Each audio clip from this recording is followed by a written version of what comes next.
Shortly after moving into their new home in the country, the Dandy family realized they were being stalked by something lurking in the dark forest behind their house. They began to see and hear strange things, whispers from the haunted woods. They always felt like they were being watched from the tree line. Who was out there, and what did they want? They felt the best course of action was to avoid the woods altogether. But unfortunately for the Dandy family, it was about to go from bad to worse when they realized whatever had been lurking in the forest had followed them home and was now inside the house with them. Welcome back to Avery After Dark. I'm your host, Avery Ross. Thanks so much for tuning in today. This episode, we are discussing the notorious haunting of the Hinsdale house in New York. And it is crazy. Are you ready? Before we get into it, I so appreciate you subscribing to this channel. Give this video a like and turn on post notifications. I upload new videos every week and I don't want you to ever miss out. Now, it's time to get spooky. Our story starts with Clara Dandy and her family. They had been living in Buffalo, New York, but were really wanting a change. Clara wanted to move her family somewhere more peaceful, escape the hustle and bustle. And she could think of no better place than Western New York. The family was familiar with the area, as they had vacationed there for years, and really admired that rural charm. Clara noticed that when her family was out in the country, they seemed to get along better. So she made the decision to start looking for a forever home for her family. In 1970, Clara and her husband Phil met with a real estate agent. Clara told her exactly what they were looking for: somewhere quiet, lots of land, and this realtor suggested a house that was for sale in Hinsdale. And the listing really intrigued Clara. Hinsdale is a quaint small town. Everyone knows everyone, with a population of just over 2,000 residents. And when they first pulled up to the home, Clara said she was immediately overcome with a sense of peace. The White House sat on 8 acres of land and was over 100 years old, constructed in the 1870s. It had most of the original woodworking intact, and plenty of space. Clara and Phil's children, 13-year-old Tina and 14-year-old Mike, toured the home too and were really excited about the house. They were looking forward to this move, and they really liked that this house backed up to a forest. Dense woods surrounded it. It felt like they were in the middle of nowhere, and they liked that. The Dandies toured the rest of the home and loved it. They said it was glowing, warm, inviting. Clara said that it felt like she had finally come home, and that the air there was like breathing champagne. The only part of the house that she seemed to be uncomfortable with was the crawl space. It was right underneath the staircase. It was larger and used for storage. The real estate agent opened up the door, and Phil and Clara were actually surprised to see there was a brick fireplace inside of the crawl space. When the realtor showed them this part of the home, Clara said she got a funny feeling. She brushed it off, thinking that she just wasn't used to this kind of layout. Clara said there was nothing in the home's appearance to warn of what was to come, saying, "How could we have known the house formed a door to another world?" The Dandies felt like this was it and put an offer in on the house. And in the coming months, the family packed up their place in Buffalo and made the move to the Hinsdale house. Phil kept his job in Buffalo and was planning to commute to and from for work. Those first couple weeks, things were going really well for the family. They were extremely happy, enjoying the quiet country life. Their new house was so serene, until it wasn't. A few weeks after moving in, Mike met up with some of the neighborhood kids, and one afternoon, the group began exploring the woods behind the home. This was all his family's property now, so Mike really wanted the neighborhood kids to show him around. That afternoon, they were walking through the woods when suddenly, the group heard the sound of leaves crunching in the distance. These woods were pretty isolated, so the group was shocked. They looked up and saw a teenage boy walk straight past them. The guys see he's carrying what appears to be a shotgun over his shoulder. Mike yells out, "Hey, this is private property, who are you?" But this teenage boy doesn't acknowledge the group and continues walking. The guys call out to him again, "Hey, what are you doing out here?" The teenage boy just kept walking. So Mike and the guys start to follow him, wanting to see where he goes. And the closer they get, they see that this boy looks transparent. "That's a ghost," one of the guys says. And they watch as this teenage boy walks down a hill and then disappears, vanishes. Mike said there was no rational explanation for any of it. The group of boys run back to the house to tell Clara about this, and she doesn't know what to make of it. A few weeks later, she had forgotten all about Mike's experience in the woods, and one day, Clara went out to walk the family dog in the forest. The two were making their way along, when strangely, Clara said she suddenly felt surrounded by something, and began to hear the sound of faint music, like a Gregorian chant. For those of you who aren't familiar, Gregorian chant is a form of sacred song, a melody of one note at a time. It began during the Middle Ages in Europe and was the music of the Catholic Church. I actually listen to the Gregorian chant quite often at my home before falling asleep. It is really beautiful and really powerful. And evil spirits hate it, so if you ever want to ward off anything dark in your home or wherever you are, turn on the Gregorian chant. So at this point, Mike had seen the teenage boy in the woods, and now Clara has had this really strange experience out there as well. Mike wanted to get to the bottom of what was going on in this dark forest behind his new house. His mom had told him about what she felt and heard out there. So Mike and the neighborhood guys again head out into the woods and want to see if they can find where the music could be coming from. They get pretty deep out there to the place where Clara said she heard the music. And at this point, the boys believed that these woods were haunted. So they close their eyes, trying to meditate to see if they can hear anything. They stand there for a bit, and nothing. But then, suddenly, to their left, they abruptly heard what sounded like the thud of an axe. Then, a woman's blood-curdling scream. The guys are freaked out and take off running back home. Mike tells his mom about what happened, and she tells him to stay out of the woods. Whatever it was, she didn't want to know. But they kept hearing strange sounds, seeing things. When interviewed, Clara said at this point she knew something was really wrong, but she believed as long as they avoided the woods, they would be fine, and whatever it was, lurking in that forest, would leave them alone. But Clara was wrong, and it was about to get so much worse. Clara then begins hearing strange sounds inside her house, noises she can't explain. One day, she was sitting in the front room reading a book. She was home alone as the family had left for the day, and it was beautiful out, so she had all the windows open, the breeze blowing in. She sat there reading, then bam! She heard the windowsill slam shut. She jumped up and walked over to find all the windows still open. Then, a week or so later, the family had gone to sleep for the night, when in Mike's room, board games he had stacked on a shelf above his bed came flying down on top of him. He called out and his mom came running, and she was beginning to fear that whatever was lurking out in those woods had followed them and was now inside the house with them. Clara was scared, so she turned to her faith. She went in and met with Father Al, a Catholic priest at a university near Hinsdale.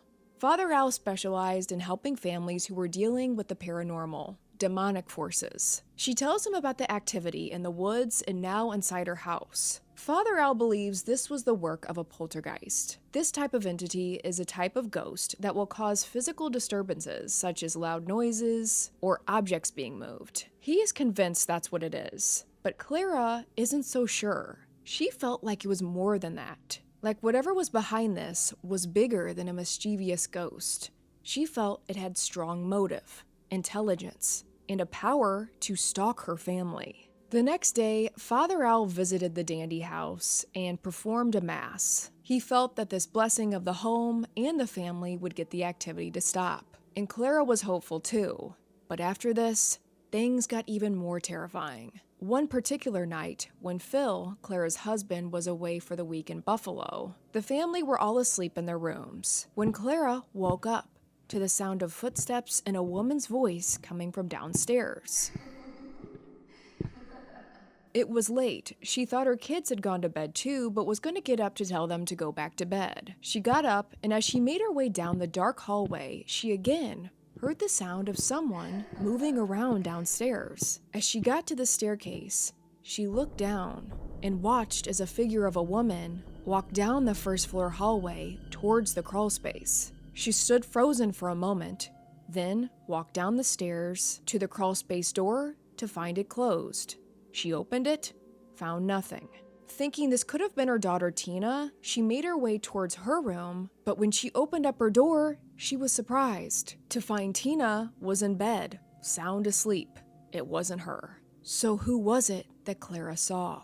It was around this time that Tina herself had her first experience with an entity. That next morning, after seeing that dark figure in the hallway, Tina woke up, got out of bed to feed her pet bird. She then sat down in her vanity to start getting ready for the day. As she was brushing her hair, she noticed that her bird wasn't making its usual whistling sound. She looked over and saw that her bird was fixated, staring at something in the corner of the room. Tina glanced back at the oval mirror and saw the ghost of a young girl staring at her. Tina said this girl had no eyes and a sunken face. She screamed and watched as the apparition disappeared. On another occasion, Phil was home and Clara felt better that her husband was back and hoped that the activity would die down. That evening, Mike was out with some friends and Tina had gone to sleep. Phil and Clara were watching TV in the front room when they heard some commotion outside. They head out with a flashlight, look around, and don't see anything, just find some raccoons. And as they turn to start to make their way back inside, they look up to see a figure of a young girl in their living room window staring at them and watch as she vanishes.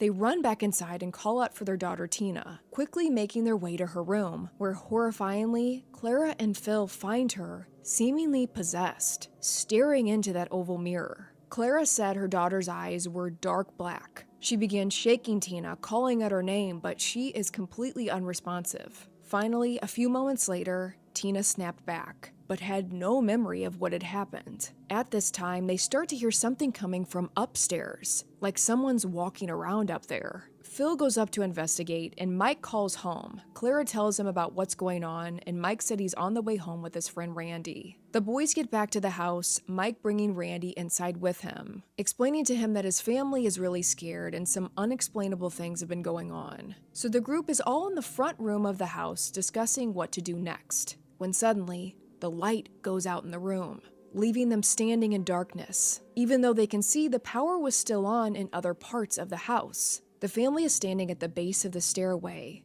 when they begin to hear a scratching sound coming from that crawl space underneath the steps. Phil takes the flashlight and the group goes to investigate. Slowly, they open up the door and are shocked. They find tons of bricks from the fireplace had been stacked in a pile on the floor. This was heavy lifting. Who had done this? Clara asked Phil if he had been working on the crawl space without her knowing, and he was insistent that he hadn't done this. This just made no sense. Mike and Tina both denied even being in the crawl space since they moved in. Clara realized that whatever it was very strong. She calls Father Al.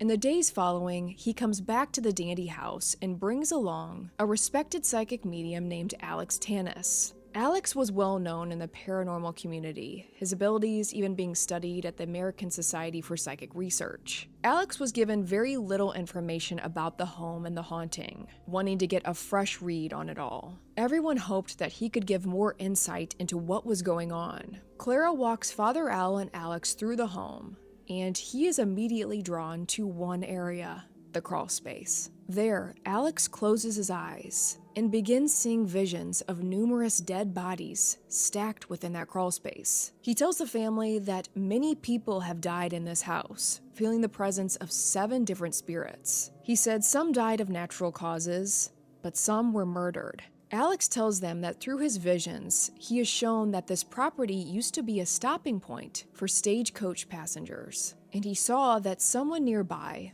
a criminal or gang of criminals, robbed and killed unsuspecting passengers, and their bodies were placed in the crawl space of the home until they could be buried. This is pretty horrifying, and Clara believes this could explain the activity in the home. The group, led by Father Al, pray for these 7 spirits that they may find peace. And after this, as Alex and Father Al were leaving, Clara said she actually felt better and said the energy in the house seemed to shift. But Mike wasn't so sure. He and his friend Randy went back into the woods to look for proof that there was a track in this area. He wanted evidence that this was an old stagecoach stopping area. The two had been out there for 30 minutes or so. They looked up to see these strange, mysterious orbs of light coming from in between the trees in the forest. And Randy started having problems breathing, claiming it felt like someone had him in a bear hug, restricting his airway. They ran back inside to tell Clara about what had happened, and although she initially thought that whatever Alex had done helped, she wasn't so sure now. And then things took a near-death turn for Mike. Clara was at home one day when there was a knock at the door. She opened it up to find a police officer standing on her doorstep. He informed her that her son Mike had been in a car accident and was in a coma in the ICU. In this accident, Mike suffered a serious head injury and a ruptured spleen. Hauntingly, at the hospital, the state trooper came up to Clara and Phil and said that at the scene of the car accident, as he pulled Mike from the vehicle, Mike claimed that there was someone in the car with him when he crashed. The trooper said they searched for this other passenger, but were never able to locate anyone. Clara was adamant that Mike had left alone that day. Mike eventually woke up from his coma weeks later, and Clara blamed whatever was in the house and in the woods for his accident, always feeling like this entity was physically powerful and was in the car that day when Mike crashed, causing the accident. After Mike was back home, Father Al and Alex Tanis made one last attempt to clear the spirits in the Dandy's home. The two do a walkthrough, and Alex gets visions of multiple spirits inside the house. One, a young girl who was sick,